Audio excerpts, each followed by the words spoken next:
Hello, ladies, and welcome to our new Bible reading series. I'm Cindra Enlow from heavenlyplace.com, and this year, as we read through the Bible, we'll explore God's incredible story of love and redemption. If you're looking for a Bible reading plan that's simple and doable, this is it. So let's get started and discover the heart of God together, one chapter at a time. Hello, ladies, and welcome back to our one-year Bible reading plan. This is week 27, day 1, and our scheduled reading for today is Psalm 83 and 2 Kings chapters 1 through 4. So we start off with a prayer calling out to God for help when Israel's surrounded by their enemies. And, the psalm, it's a beautiful reminder that we can turn to the Lord when things are chaotic and out of control. Then we jump back into the historical narrative with 2 Kings, and right away we see God's power continuing through his prophet Elijah and then passed on to Elisha as we see that King Ahaziah wants to consult a false god, and then Elijah confronts him. Of course, the king dies, and then in chapter 2, we witness Elijah being taken up into heaven in a whirlwind as Elisha sticks to him like glue. Elijah keeps telling him to wait, but Elisha wants to be with Elijah at all times. And of course, it's a payoff because Elisha takes over for Elijah, and he gets double the spirit that Elijah has. And then as Elisha steps into the prophetic role, we see chapters 3 and 4 tells us several narratives of Elisha interacting with God's people. As he helps a widow pay for her debts, and he raises a child from the dead, he purifies poison stew, and then he feeds a crowd and has leftovers. And of course, this foreshadows the miracle of Jesus feeding of the 5,000 and the 4,000. But these are just some of the stories that happened in Elisha's time. But they show how deep God cares for his people and their everyday needs. And here's where we see the heart of God here in this reading.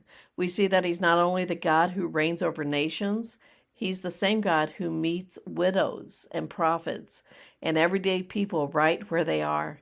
Whether we need bold intervention or just gentle nudging or provision, we see that God hears and speaks, and he answers from his throne in heaven.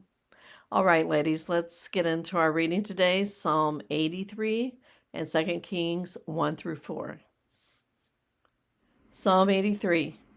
God, don't keep silent, and don't be still, God, for behold, your enemies are stirred up. Those who hate you have lifted up their heads. They conspire with cunning against your people. They plot against your cherished ones. Come, they say, let's destroy them as a nation, that the name of Israel may be remembered no more. For they have conspired together with one mind. They form an allegiance against you. The tens of Edom and the Ishmaelites, Moab and the Hagrites, Gebal, Ammon, and Amalek.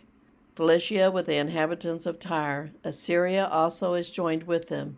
They have helped the children of Lot.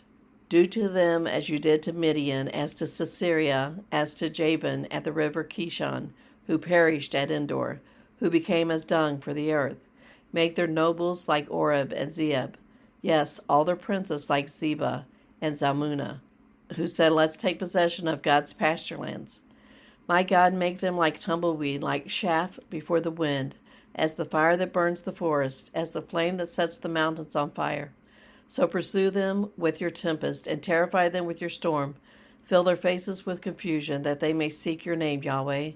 Let them be disappointed and dismayed forever. Yes, let them be confounded and perish, that they may know that you alone, whose name is Yahweh, are the Most High over all the earth. 2 Kings 1. Moab rebelled against Israel after the death of Ahab. Ahaziah fell down through the lattice in his upper room that was in Samaria, and was sick. So he sent messengers and said to them, Go inquire of Baal-zebub, the god of Ekron, whether I will recover of the sickness. But Yahweh's angel said to Elijah the Tishbite, Arise, go up to meet the messengers of the king of Samaria, and tell them, Is it because there is no God in Israel that you go to inquire of Baal-zebub, the god of Ekron? Now therefore Yahweh says, You will not come down from the bed where you have gone up, but you will surely die. Then Elijah departed.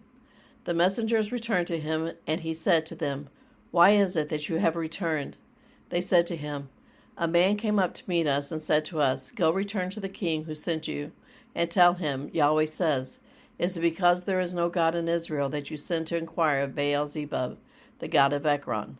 Therefore you will not come down from the bed where you have gone up, but you will surely die. He said to them, What kind of man was he who came up to meet you and told you these words? They answered him, He was a hairy man and wearing a leather belt around his waist. He said, It's Elijah the Tishbite. Then the king sent a captain of 50 with his 50 to him. He went up to him, and behold, he was sitting on the top of the hill. He said to him, Man of God, the king has said, Come down. Elijah answered to the captain of 50, If I am a man of God, then let fire come down from the sky and consume you and your 50. Then fire came down from the sky and consumed him and his 50. Again he sent to him another captain of 50 with his 50. He answered him, Man of God, the king has said, Come down quickly. Elijah answered them, If I am a man of God, then let fire come down from the sky and consume you and your 50. Then God's fire came down from the sky and consumed him and his 50. Again he sent the captain of a third 50 with his 50. The third captain of 50 went up and came and fell on his knees before Elijah and begged him and said to him, Man of God, please let my life and the life of these 50 of your servants be precious in your sight. Behold, fire came down from the sky and consumed the last two captains of 50 with their 50s. But now let my life be precious in your sight. Yahweh's angel said to Elijah, Go down with him, don't be afraid of him. Then he arose and went down with him to the king. He said to him, Yahweh says, Because you have sent messengers to inquire of Baal-zebub, the god of Ekron, is it because there is no God in Israel to inquire of his word? Therefore you will not come down from the bed where you have gone up, but you will surely die. So he died according to Yahweh's word which Elijah had spoken. Jehoram began to reign in his place in the 2nd year of Jehoram, the son of Jehoshaphat, king of Judah, because he had no son. Now the rest of the acts of Ahaziah, which he did, aren't they written in the book of the Chronicles of the kings of Israel? 2 Kings 2. When Yahweh was about to take Elijah up by a whirlwind into heaven, Elijah went with Elisha from Gilgal. Elijah said to Elisha, Please wait here, for Yahweh has sent me as far as Bethel. Elisha said, As Yahweh lives and as your soul lives, I will not leave you. So they went down to Bethel. The sons of the prophets who were at Bethel came out to Elisha and said to him, Do you know that Yahweh will take away your master from over you today? He said, Yes, I know it. Hold your peace. Elijah said to him, Elisha, please wait here, for Yahweh has sent me to Jericho. He said, As Yahweh lives and as your soul lives, I will not leave you. So they came to Jericho. The sons of the prophets who were at Jericho came near to Elisha and said to him, Do you know that Yahweh will take away your master from over you today? He answered, Yes, I know it. Hold your peace. Elijah said to him, Please wait here, for Yahweh has sent me to the Jordan. He said, As Yahweh lives and as your soul lives, I will not leave you. Then they both went on. 50 men of the sons of the prophets went and stood opposite them at a distance, and they both stood by the Jordan. Elijah took his mantle and rolled it up and struck the waters, and they were divided here and there, so that they both went over on dry ground.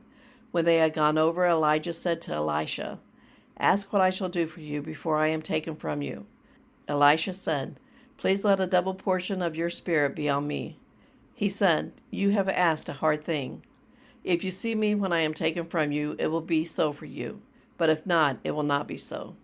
As they continued on and talked, behold, a chariot of fire and horses of fire separated them, and Elijah went up by a whirlwind into heaven. Elisha saw it, and he cried, my father, the chariots of Israel and its horsemen. He saw him no more, Then he took hold of his own clothes and tore them in two pieces. He also took up Elijah's mantle that fell from him and went back and stood by the bank of the Jordan. He took Elijah's mantle that fell from him and struck the waters and said, "Where is Yahweh, the God of Elijah?" When he also had struck the waters, they were divided apart, and Elisha went over. When the sons of the prophets who were at Jericho facing him saw him, they said, "The spirit of Elijah rests on Elisha." They came to meet him and bowed themselves to the ground before him. They said to him, "See now, there are with your servants 50 strong men. Please let them go and seek your master. Perhaps Yahweh's spirit has taken him up and put him on some mountain or into some valley." He said, "Don't send them." When they urged him until he was ashamed, he said, "Send them." Therefore they sent 50 men, and they searched for 3 days, but didn't find him. They came back to him while he stayed at Jericho, and he said to them, "Didn't I tell you, don't go?" The men of the city said to Elisha, "Behold, please, the situation of this city is pleasant, as my Lord sees, but the water is bad, and the land is barren." He said, "Bring me a new jar and put salt in it." Then they brought it to him. He went out to the springs of the waters and threw salt into it and said, "Yahweh says, I have healed these waters. There shall not be from there any more death or barren wasteland." So the waters were healed to this day according to Elisha's word which he spoke. He went up from there to Bethel. As he was going up by the way, some youths came out of the city and mocked him and said to him, "Go up, you baldy, go up, you baldy." He looked behind him and saw them and cursed them in Yahweh's name. Then 2 female bears came out of the woods and mauled 42 of these youths. He went from there to Mount Carmel, and from there he returned to Samaria. 2 Kings 3. Now Jehoram the son of Ahab began to reign over Israel in Samaria in the 18th year of Jehoshaphat king of Judah, and reigned 12 years. He did that which was evil in Yahweh's sight, but not like his father and like his mother, for he put away the pillar of Baal that his father had made. Nevertheless, he held to the sins of Jeroboam the son of Nebat, with which he made Israel to sin. He didn't depart from them. Now Mesha king of Moab was a sheep breeder, and he supplied the king of Israel with 100,000 lambs and the wool of 100,000 rams. But when Ahab was dead, the king of Moab rebelled against the king of Israel. King Jehoram went out of Samaria at that time and mustered all Israel. He went and sent to Jehoshaphat the king of Judah, saying, "The king of Moab has rebelled against me. Will you go with me against Moab to battle?" He said, "I will go up. I am as you are, my people as your people, my horses as your horses." Then he said, "Which way shall we go up?" Jehoram answered, "The way of the wilderness of Edom." So the king of Israel went with the king of Judah and the king of Edom, and they marched for 7 days along a circuitous route. There was no water for the army or for the animals that followed them. The king of Israel said, "Alas, for Yahweh has called these 3 kings together to deliver them into the hand of Moab." But Jehoshaphat said, "Isn't there a prophet of Yahweh here that we may inquire of Yahweh by him?" One of the king of Israel's servants answered, "Elisha the son of Shaphat, who poured water on the hands of Elijah, is here." Jehoshaphat said, "Yahweh's word is with him." So the king of Israel and Jehoshaphat and the king of Edom went down to him. Elisha said to the king of Israel, "What have I to do with you? Go to the prophets of your father and to the prophets of your mother." The king of Israel said to him, "No, for Yahweh has called these 3 kings together to deliver them into the hand of Moab." Elisha said, "As Yahweh of armies lives, before whom I stand, surely, were it not that I respect the presence of Jehoshaphat the king of Judah, I would not look toward you nor see you. But now bring me a musician." When the musician played, Yahweh's hand came on him. He said, "Yahweh says, make this valley full of trenches. For Yahweh says, you will not see wind, neither will you see rain, yet that valley will be filled with water, and you will drink, both you and your livestock and your other animals. This is an easy thing in Yahweh's sight. He will also deliver the Moabites into your hand. You shall strike every fortified city and every choice city, and shall fell every good tree, and stop all springs of water, and mar every good piece of land with stones. In the morning, about the time of offering the sacrifice, behold, water came by the way of Edom, and the country was filled with water. Now when all the Moabites heard that the kings had come up to fight against them, they gathered themselves together, all who were able to put on armor, young and old, and stood on the border. They rose up early in the morning, and the sun shone on the water, and the Moabites saw the water opposite them as red as blood. They said, "This is blood. The kings are surely destroyed, and they have struck each other. Now therefore Moab to the plunder." When they came to the camp of Israel, the Israelites rose up and struck the Moabites, so that they fled before them, and they went forward into the land attacking the Moabites. They beat down the cities, and on every good piece of land each man cast a stone and filled it. They also stopped all the springs of water and cut down all the good trees, until in Hareseth all they left was its stones. However, the men armed with slings went around it and attacked it. When the king of Moab saw that the battle was too severe for him, he took with him 700 men who drew a sword to break through to the king of Edom, but they could not. Then he took his oldest son, who would have reigned in his place, and offered him for a burnt offering on the wall. There was great wrath against Israel, and they departed from him and returned to their own land. 2 Kings 4. Now a certain woman of the wives of the sons of the prophets cried out to Elisha, saying, "Your servant my husband is dead. You know that your servant feared Yahweh. Now the creditor has come to take for himself my 2 children to be slaves." Elisha said to her, "What should I do for you? Tell me, what do you have in the house?" She said, "Your servant has nothing in the house except a pot of oil." Then he said, "Go borrow empty containers from all your neighbors. Don't borrow just a few containers. Go in and shut the door on you and on your sons, and pour oil into all those containers, and set aside those which are full." So she went from him and shut the door on herself and on her sons. They brought the containers to her, and she poured oil. When the containers were full, she said to her son, "Bring me another container." He said to her, "There isn't another container." Then the oil stopped flowing. Then she came and told the man of God. He said, "Go sell the oil and pay your debt, and you and your sons live on the rest." One day Elisha went to Shunem, where there was a prominent woman, and she persuaded him to eat bread. So it was that as often as he passed by, he turned in there to eat bread. She said to her husband, "See now, I perceive that this is a holy man of God who passes by us continually. Please let's make a little room on the roof. Let's set a bed, a table, a chair, and a lampstand for him there. When he comes to us, he can stay there." One day he came there, and he went to the room and lay there. He said to Gehazi, his servant, "Call the Shunammite." When he called her, she stood before him. He said to him, "Say now to her, Behold, you have cared for us with all this care. What is to be done for you? Would you like to be spoken for to the king or to the captain of the army?" She answered, "I dwell among my own people." He said, "What then is it to be done for her?" Gehazi answered, "Most certainly she has no son, and her husband is old." He said, "Call her." When he had called her, she stood in the door. He said, "At this season next year you will embrace a son." She said, "No, my lord, you man of God, do not lie to your servant." The woman conceived and bore a son at the season when the time came around, as Elisha had said to her. When the child was grown, one day he went out to his father to the reapers. He said to his father, "My head, my head." He said to his servant, "Carry him to his mother." When he had taken him and brought him to his mother, he sat on her knees until noon and then died. She went up and laid him on the man of God's bed and shut the door on him and went out. She called to her husband and said, "Please send me one of the servants and one of the donkeys, that I may run to the man of God and come again."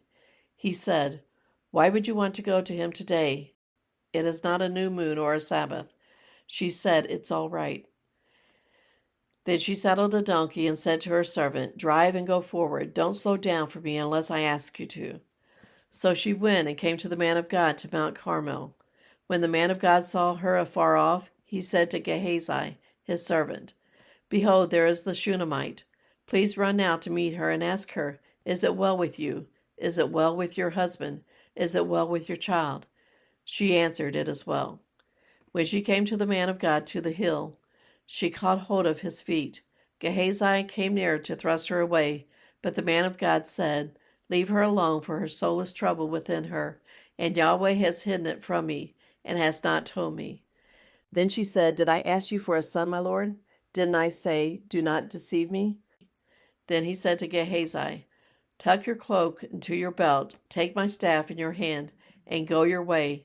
If you meet any man, don't greet him, and if anyone greets you, don't answer him again. Then lay my staff on the child's face." The child's mother said, "As Yahweh lives and as your soul lives, I will not leave you." So he arose and followed her. Gehazi went ahead of them and laid the staff on the child's face, but there was no voice and no hearing. Therefore he returned to meet him and told him, "The child has not awakened." When Elisha had come into the house, behold, the child was dead and lying on his bed. He went in therefore and shut the door on them both and prayed to Yahweh. He went up and lay on the child and put his mouth on his mouth and his eyes on his eyes and his hands on his hands. He stretched himself on him, and the child's flesh grew warm. Then he returned and walked in the house once back and forth, then went up and stretched himself out on him. Then the child sneezed 7 times, and the child opened his eyes. He called Gehazi and said, "Call this Shunammite." So he called her. When she had come in to him, he said, "Take up your son." Then she went in, fell at his feet, and bowed herself to the ground. Then she picked up her son and went out. Elisha came again to Gilgal. There was a famine in the land, and the sons of the prophets were sitting before him.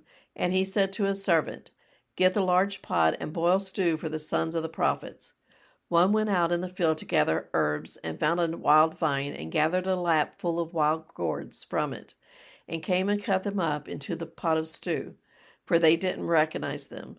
So they poured out for the men to eat. As they were eating some of the stew, they cried out and said, "Man of God, there is death in the pot," and they could not eat it. But he said, "Then bring meal."